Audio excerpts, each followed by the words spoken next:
Hello, viewers. Welcome back to midwesthockey.info. This is our first junior show.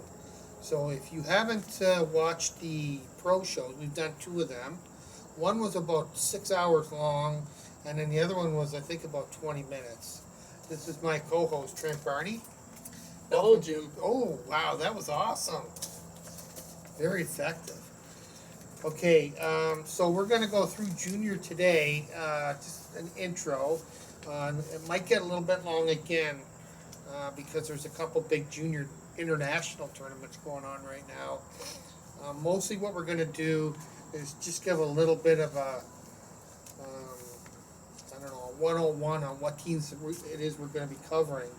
But for this show too, we're going to start out with some of these big junior events, including the USA national team for the U20 World Championship that this year is going to be, I believe, in Helsinki, Finland. It's always over the Christmas break, Trent, and I think in the USA it's getting more and more popular every year.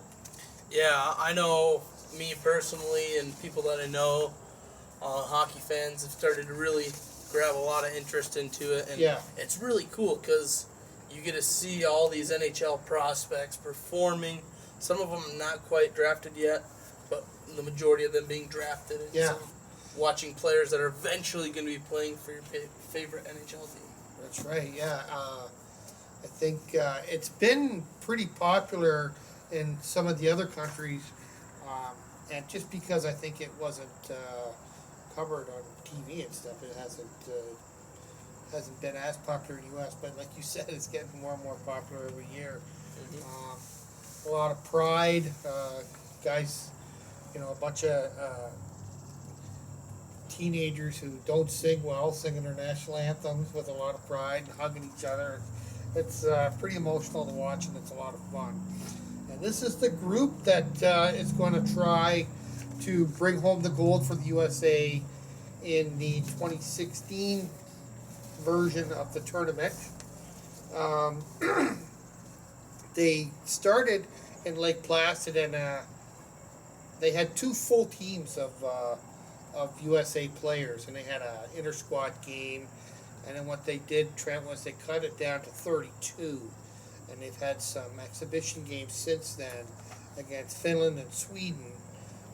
I'm not sure what they're going to try to get down to by the end of this event, which still has a couple more days in it. But I know right now they have 18 forwards, 10 defense, and 4 goalies. So I'm thinking maybe they might try to get to about 24. So mostly forwards, I think, are probably, with 18, they're probably going to try to trim that down to at least 15 or 14, I would think, by the time the week's over. Yeah, you're probably going to be playing, you're definitely going to be playing your 4 lines. Plus, you're going to want a handful of reserves. And then some of these guys, are they even going to be available? Yeah, there is a couple familiar names here that have already sort of made a name for themselves. They've been drafted, and some of them have a legit shot at being on their NHL roster. Now, obviously, we're more interested in the Midwest than anything else, so maybe we can kind of go through that pretty quick. For the forwards, that has a heavy Midwest representation. Of the 18 forwards that are still in camp, 9 are from the Midwest, and a couple others are not, but are drafted by Midwest NHL teams. So we'll just go through this real quick. This is just in alphabetical order. I can say that the one at the top, Paul Bittner from Crookston, Minnesota, he was drafted by Columbus this year in the second round, 38th overall.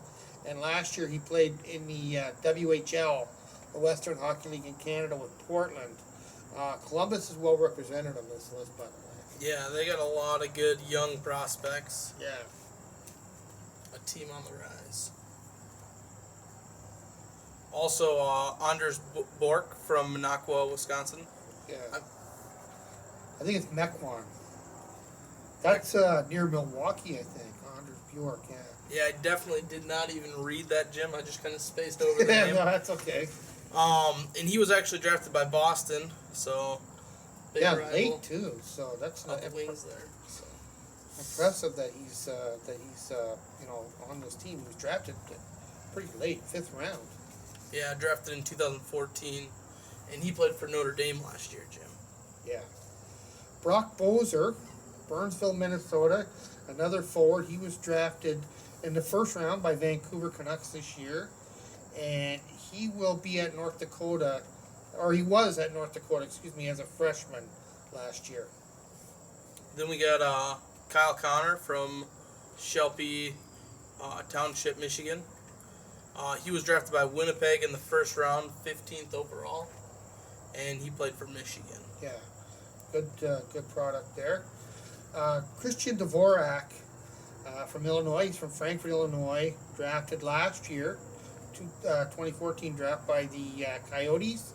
2nd round, 58th overall.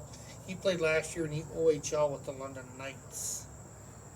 Then we got, coincidentally, we did not plan this, but Dylan Larkin. Yeah. Waterford, Michigan, drafted by the Detroit Red Wings in the 1st round, 15th overall. He played for the University of Michigan. And he's a player that we were kind of talking about, a little more well-known, established. We've even talked about him on the show. So, I mean, when you get mentioned on the show, you know you're high-profile guy. Yeah, big thing. Yeah, I believe he's already ineligible to return to Michigan, too, because he played for Grand Rapids in the playoffs. So, Yep. So yeah, that's a legit NHL prospect right there. So he Yeah. may or may not be available. And he's first one up on the list to come up to Detroit, I would imagine. Right. So the next one I have here is actually not from the Midwest, but he does have a Midwest connection. Sonny Milano, I remember him. He was drafted in the 1st round by Columbus. Last year, there's that Columbus again. 14th overall. He's actually from Massapequa, New York. But he is a Columbus property now, and he played for the Plymouth Whalers in the OHL. Then we got Jack Roslovic, Columbus, Ohio, drafted by Winnipeg this year in the 1st round, 25th overall, and he played for Miami, Ohio. Yeah. Nick Schmaltz from just down the road from us in Madison, Wisconsin. He was drafted last year in the 1st round, 20th overall, by the Chicago Blackhawks. Not a bad team to be drafted from. And he also went to North Dakota last year as a freshman. So he was with Brock Boser last year in North Dakota. And I'm going to probably butcher the pronunciation of this name. Matthew, and I'm going to assume that's a silent T? Yeah, it's on a K. Silent K. Oh, it's on a T, you're right. Silent T, all right. Kachuk, from St. Louis, Missouri. He is 2016 eligible, and he played in the USN DPT. Yeah, the National Development Team. And that is actually the son of a former NHL player, Kachuk. His name escapes me, but he played in St. Louis. That's why. Keith? Yeah, Keith Kachuk. That's right. Yeah, that's his son. He was born when Keith was playing in St. Louis, and now he's 2nd generation. Alex Tuch, another not born in the Midwest, but he's from Syracuse, New York. Drafted 1st round by Minnesota last year in the 2014 draft, 18th overall. He played at Boston College as a freshman, and he made some waves already earlier this summer with the Wild at their prospects camp, and he's another that's got a really good shot at making that team. Not to be confused with the Canadian pronounced knit hat that took. Dominic Turgeon, he's also actually not born in the Midwest, from Pointe Claire, Quebec, and I'm sure that's pronounced with a French accent. And then he was actually drafted by, again, the Detroit Red Wings in 2014 in the 3rd round, and he also played for the Portland Winterhawks. Yeah, so that's a pretty nice group of forwards there. Midwest well represented. Not quite so many from the Midwest in the other positions. In defense, among the defensemen, there's 10 still in camp. 3 of them are from the Midwest, and one other has sort of a Midwest connection. We're going to start off with Louis Belpedio from Skokie, Illinois. Another one that was drafted by the Minnesota Wild. He was picked up in the third round this year. Trent, 80th overall, and he already completed his first year at Miami of Ohio. Ryan Collins from Bloomington, Minnesota, drafted by the Columbus Blue Jackets last year in the second round. He actually played at Minnesota. Man, there's going to be a lot of Columbus people over in Finland at Christmas time. So yeah, this one is not from the Midwest, but he has that Midwest connection we talked about. Jake Wallman. He is actually born in Toronto. He's clearly, obviously, an American citizen now. And he was drafted third round, 87th overall last year, 2014, by the St. Louis Blues. And he was a freshman at Providence this year, or this past year. Then we got another name that's been mentioned on our show, Jim. Zach Warnewski from Grosse Pointe, Michigan, with the Columbus Blue Jackets, being drafted this year in the first round, 8th overall. Who also played with Dylan Larkin at Michigan. Oh, right, yeah. Okay, so that's the defense. There's 10 overall, 10 in total, 4 of them with that Midwest connection. There's still 4 goaltenders left in camp, and 2 of them have a connection to the Midwest, beginning with Brandon Halverson from Traverse City, Michigan. He was drafted last year, 2014, second overall, second round, 59th overall, and he played with the Greyhounds in the OHL this past season. Then we also got Luke Opelika from St. Louis, Missouri, drafted by St. Louis this year in the 5th round, 146th overall, and he also plays on the U.S. National Development Team. Right, yeah. They play most of their games in the USHL.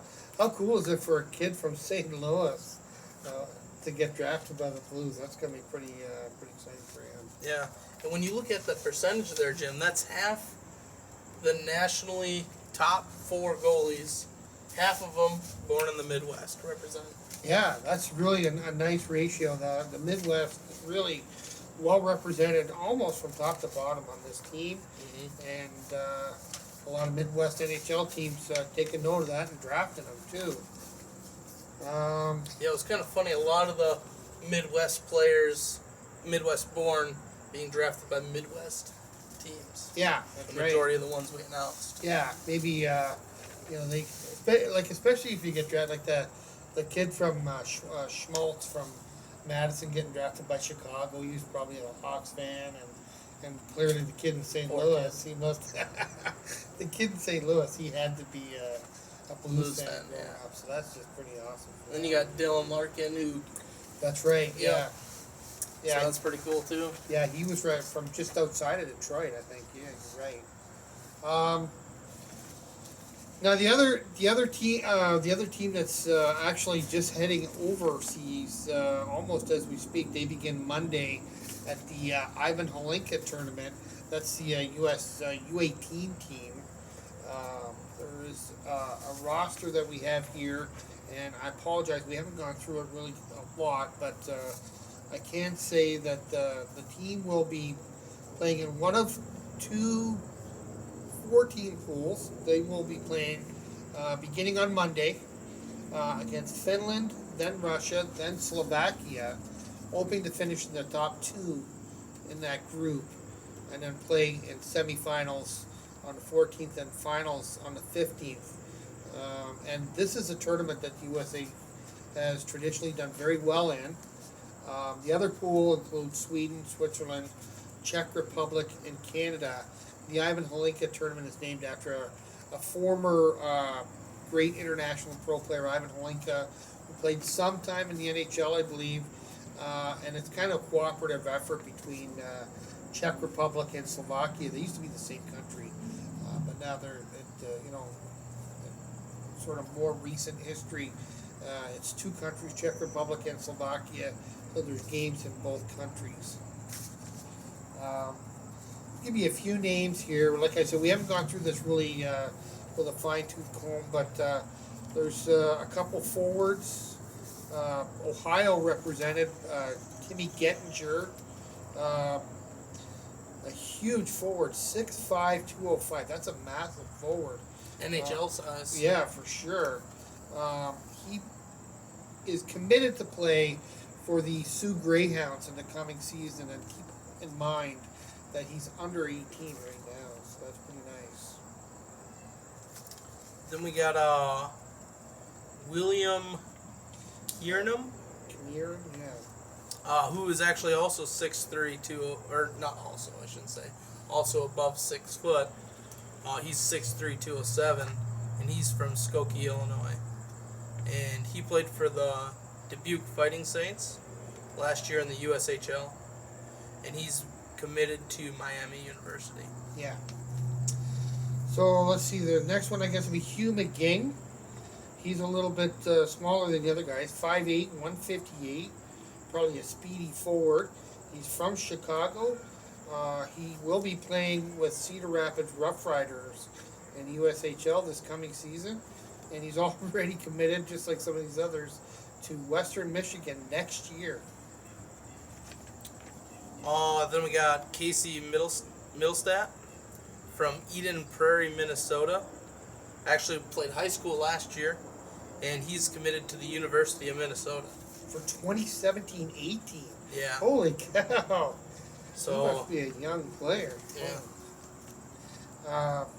Drake Rimshaw, Huntington Woods, Michigan. He's a 5'11", 187 forward from Huntington Woods, Michigan. He will be playing for the London Knights this season. Then we got Riley Tuft. Also another big guy, 6'5".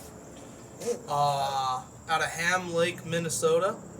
Played for the Fargo Force of the USHL, and he's committed to the University of Minnesota Duluth. Wow, there's going to be some big guys in this team. Garrett Waite, another forward, 6 foot, 163 from Edina, Minnesota.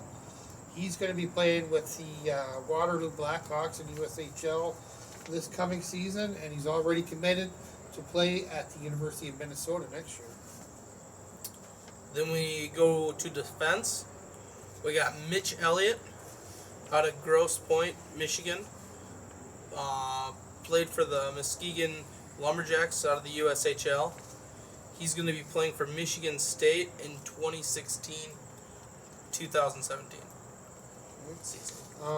There's another defenseman here, 5'9", 173. Ty Farmer from O'Fallon, Missouri. He's committed to play in Youngstown this season, and next year he'll join Elliott at Michigan State. So they got some of their defense already looked after there, Trent. Nice. Then we go to Benjamin Gleason out of Ortonville, Michigan, who actually played for the London Knights in the OHL last season. Yeah, that's where he's going to play this year. Yeah. Okay, so let's take a look at this one now. Scott Marinovich from Hibbing, Minnesota. He will be returning to high school, Hibbing High School, this year. At least that's what his commitment is. And he is already set to go to Minnesota Duluth 2 years from now. That's another one. I wonder if that's the same school. It was, yes, we've had Duluth, University of Minnesota Duluth. Oh, yeah. And then again on the next one, University of Minnesota in 2016-17. And that is Samuel Rosini, another 6'2" guy from Ivor Grove Heights, Minnesota, who played for the Waterloo Blackhawks of the USHL. Okay, so one of the two goaltenders has also got a Midwest connection.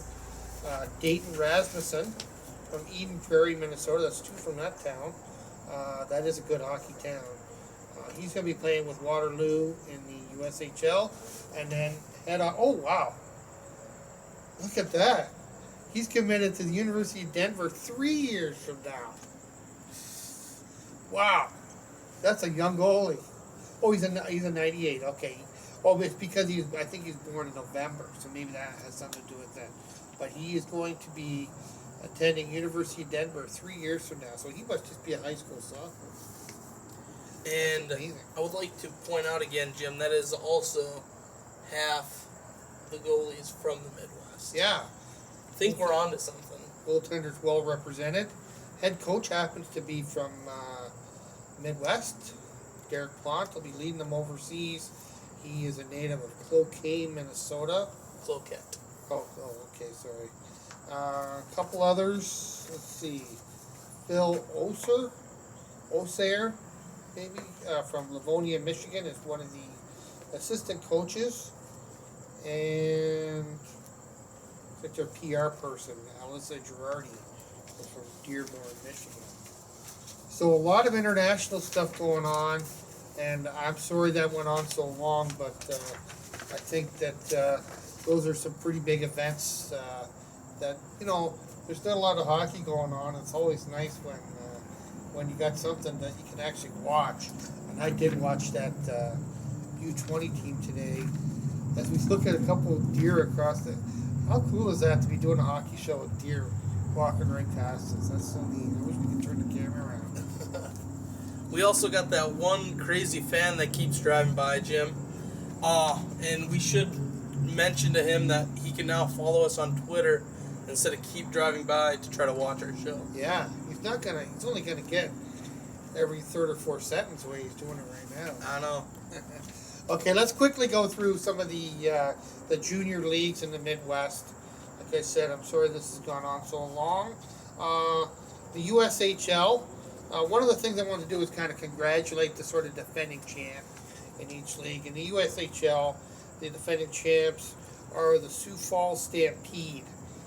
They won the, I think, Clark Cup last year. So here's some of the news from USHL. Again, another international thing. The Chicago Steel is going to represent the USHL at the Junior Club World Cup at Ekaterinburg, Russia, August 24th to 30th. And Trent, I'll give you $5 if you can tell me the name of the team from Kazakhstan. That would be the Shnezi Barse. And quote me, that is how their name That's is pronounced. exactly how you say it, right? Yeah. Okay, they start on the 24th of August, and they're playing in a 4-team division with that team from Kazakhstan, along with Riga in Latvia, and Otto, a team from Russia. There will be 4 teams on the other side from Sweden, Finland, Belarus, and another Russian team.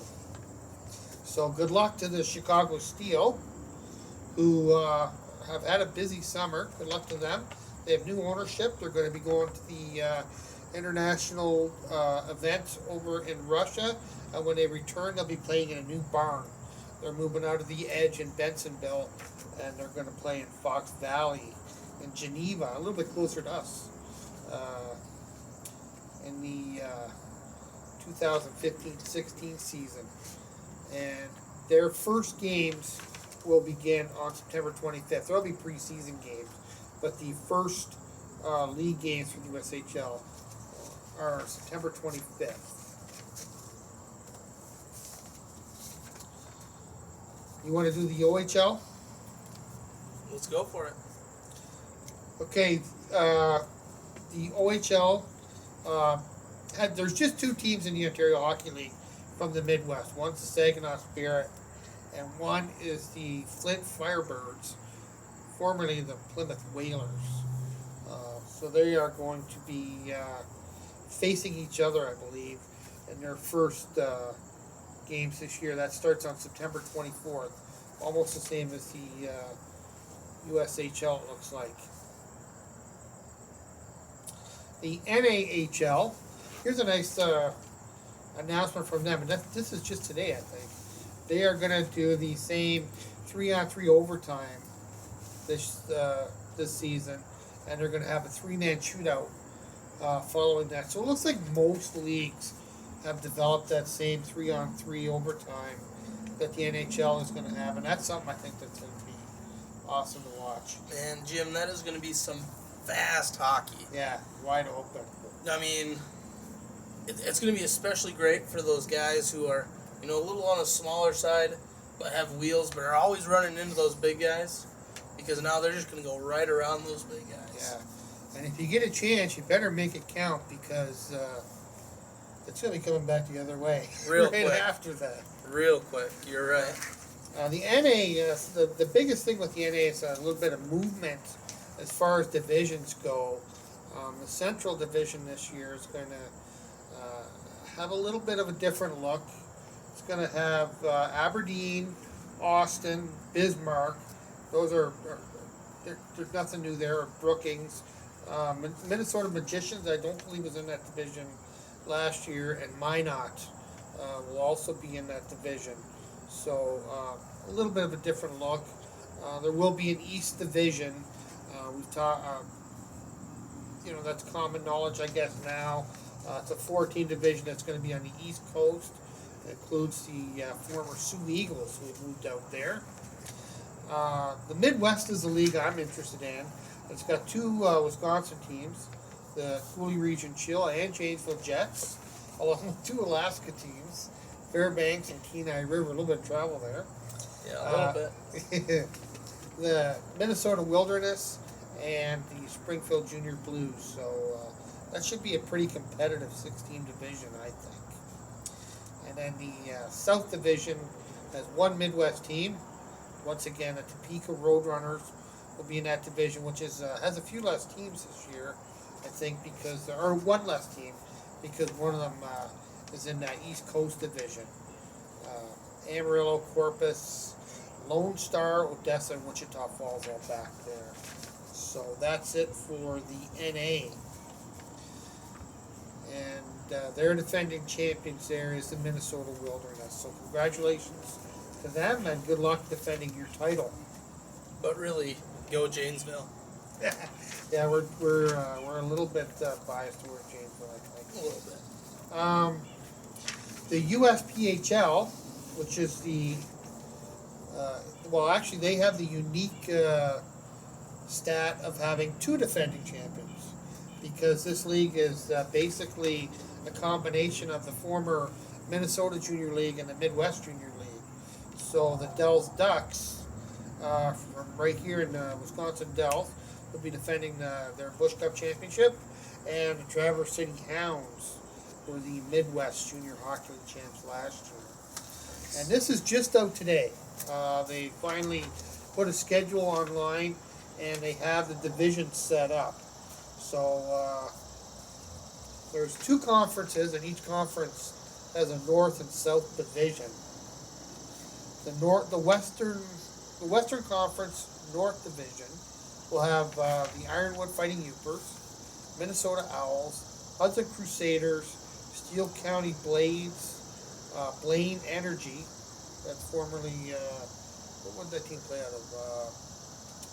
Maple Grove. Now they're playing. And Forest Lake Lakers will be back. So that's that. That's the 16 division. The South 16 division is the Dells Ducks, Wisconsin Rapids River Kings, Illiana Blackbirds, St. Louis Storm, formerly the Frontenacs, now the Storm, an expansion team, the Chicago Cougars, and from the Midwest League, Decatur Blaze.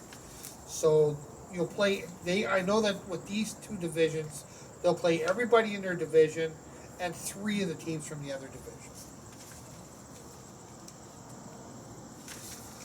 You want to do the Eastern Conference? Yeah, sure. We got also broken up into two, North and South. Right. You got the Sioux Firehawks, the defending champ Traverse City Hounds, Right. the Alpena Flyers, the Kalkaska is. Kalkaska, I didn't put a name there for you. That's the Rhinos. We played them last year. and then the Marquette. Yeah. And that was the Marquette Royals. Yeah, Royals. That's right. Yeah. And they actually they beat the Ducks for the Busch Cup, not this past season, but the year before. That's right. Yeah. Then we got Indiana Attach, Michigan Wild, the Detroit Fighting Irish, the Motor City Hawks and the Tri-City Ice Hawks. So New division or new league, new divisions, shake it up a little bit. Yeah. Get to see some teams we haven't seen before. Be pretty exciting. You gotta feel nice for the Ice Hawks there at Tri-City. They were in the Detroit sort of suburbs, I think. Must have had some hectic travel schedules, playing with Marquette, Wisconsin Rapids, a lot of them other teams. And now with having the Detroit Fighting Irish, Motor City Hawks, and Tri-City Ice Hawks, they got some nice crosstown rivals, so it should be fun for them this year. They have 2 showcase tournaments. The first one will be in November, mid-November. It'll be in Boston, and teams from the USPHL will cross over and play teams from the East Coast and Florida. It'll be nice to see some different competition. A later one just before Christmas in Chicago, and from my first look at that, I just saw the schedule today. It looks like we'll probably, instead of crossing over and playing teams from the other side of the country, we'll play teams from the other conference. So again, they'll see some new faces, and that'll be nice. And that's just before Christmas. Last year that tournament was held here in Wisconsin Dells. They'll begin playing September 11th. And Trent, that's just barely a month away. Not soon enough. Okay, so finally, the NA3HL, defending champs, Granite City Lumberjacks. Congratulations to them. And worth noting that while they didn't win the league title, North Iowa Bulls won the national championship in a game. I think they might have played Granite City too. So a little rivalry there. But this year they're actually split up. They played in the same division last year and only lost games against each other, it seemed. But this year, rivalry. Yeah, great. It really was a great rivalry. But this year, the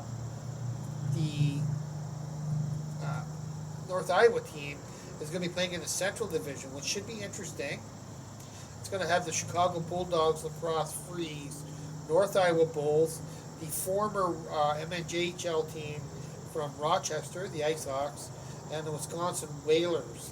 So that's our closest division, and probably the one that most of the people from this area would be interested in. But there's a lot of Midwest teams in this league. The East Division has the Metro Jets. Then they have a couple teams that are not from the Midwest.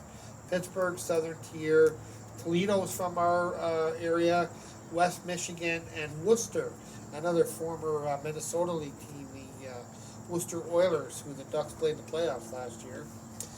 We'll have, again, a lot like Tri-City, they're going to have some closer rivals. They won't have to make them long bus trips this year. The Frontier Division, we won't say too much about that. That's all teams from out west. And the South Division, we don't need to talk about them because that's all teams from south of the Midwest area. The Midwest Division will have the Cincinnati Swords, Evansville Thunderbolts, Nashville. That Nashville team moves up from the south, so that's kind of nice for them. Peoria Mustangs and St. Louis Junior Blues. And then the division that the Bulls used to be in will have Alexandria, Breezy Point, Granite City, Minnesota, and Twin City. So the same team minus the North Iowa Bulls. The rest of the teams in that division might be kind of happy about that. They will also have a showcase at the Schwann Super Rink right before Christmas, December 17th to 19th. So I can see it's actually getting dark here. We're going to have to cut this thing really right away, I think, Trent. But I will mention just in closing that the NOJHL will have one team from the Midwest, the Sioux Eagles, and the Minnesota Iron Rangers will be back in the Superior International Junior Hockey League. So hopefully we can get some more in-depth, like some more interesting type information rather than just a rundown next time. And also, watch out for our next pro show, which I'm hoping will be in the next day or two. we got some interesting things to talk about there too. Yeah. So I guess that's probably it for now. Yeah. Trent, thank you once again No problem. for helping me out with the junior show. I like a lot of your comments. You wear your heart in your sleeve with the teams you cheer for. I love that. So yeah, thank you. And Well, it was a long commute. You know, it's quite a few feet there that I got to travel to come to this glorious show. So thanks for having me, Jim. And stay classy, Midwest.